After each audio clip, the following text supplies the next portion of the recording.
Des petites nouveautés dans Google Documents. La première, les Smart Chips. Il s'agit simplement d'ajouter un lien vers, par exemple, un document, une personne ou même un événement de calendrier.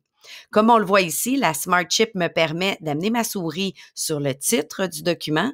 Donc, on voit vraiment que le titre ici et pas un long lien. Et ici, j'ai un léger aperçu. J'ai pas beaucoup d'informations, mais si j'ouvre l'aperçu, eh bien, ça s'ouvre dans une petite boîte ici et je peux vraiment naviguer dans ma présentation sans avoir à sortir de mon document ou naviguer d'un onglet à l'autre. Je peux pas la modifier, je peux simplement la consulter par contre. Pour ajouter un Smart Chip, il suffit de faire le A commercial. On va avoir trois options, les personnes, les fichiers et les événements d'agenda. Si, par exemple, j'ajoute ma collègue Mélissa dans les personnes ici, mais je vais avoir ses coordonnées en amenant ma souris sur son nom. Il faut faire attention, par contre, d'avoir bien donné accès aux documents aux personnes qu'on invite. Ça ne les invite pas automatiquement.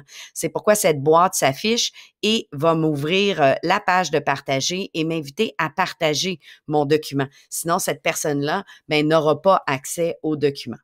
Donc, je vais ignorer pour le moment, mais sachez qu'on doit toujours, dans nos différents fichiers, s'assurer qu'on a donné les bons droits de partage. Sinon, mon élève, par exemple, ne pourra pas ouvrir dans un autre onglet mon portfolio et pouvoir aller voir.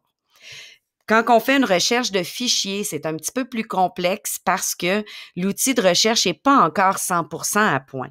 Donc, on voit bien qu'on m'a proposé travail de l'élève, mais quand je commence à écrire travail, on me propose seulement 4 choix et c'est pas nécessairement ce que je cherchais.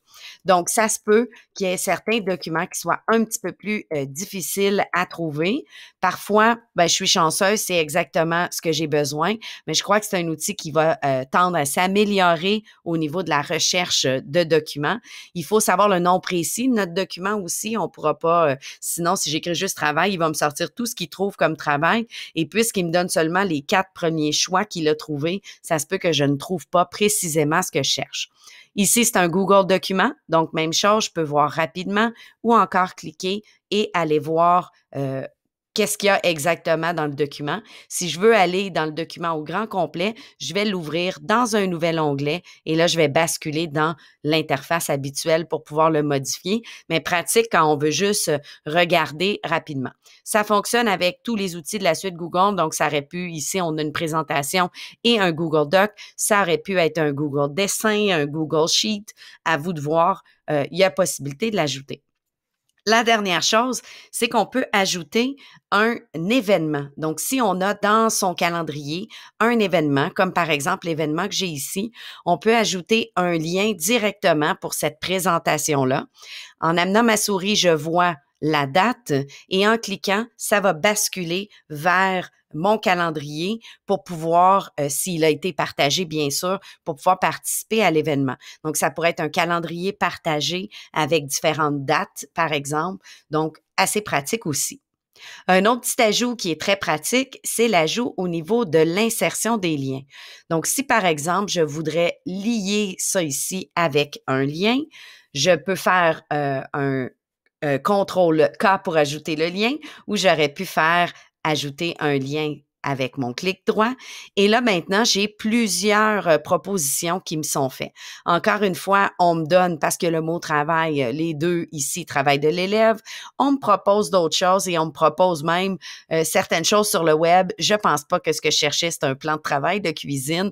Donc, encore une fois, il va peut-être être mieux d'aller chercher directement, par exemple, rencontre travail, qui est celle que je cherchais. On me donne des définitions de dictionnaire. On peut encore, comme auparavant, venir écrire l'adresse en question et tout simplement insérer l'adresse, mais on a des propositions qui, des fois, peuvent nous faire gagner en rapidité parce que c'est vraiment ce que je cherchais de pouvoir lier. Donc, voilà, on a ce qu'il faut ici. Ensuite, finalement, la dernière chose, les listes à cocher. Juste à côté des listes de points et les listes à puces, j'ai maintenant la liste de contrôle, qui est en fait une liste de cases à cocher. Donc, apporter mon lunch, par exemple, envoyer un courriel. Donc, j'ai ma liste et je pourrais ajouter pour moi, pour mes collègues, pour un élève, une liste de tâches n'importe où. Ça pourrait être dans un tableau, ça pourrait être au début du travail ou à la fin. À vous de voir les différentes possibilités, mais on peut maintenant ajouter une liste de tâches à cocher.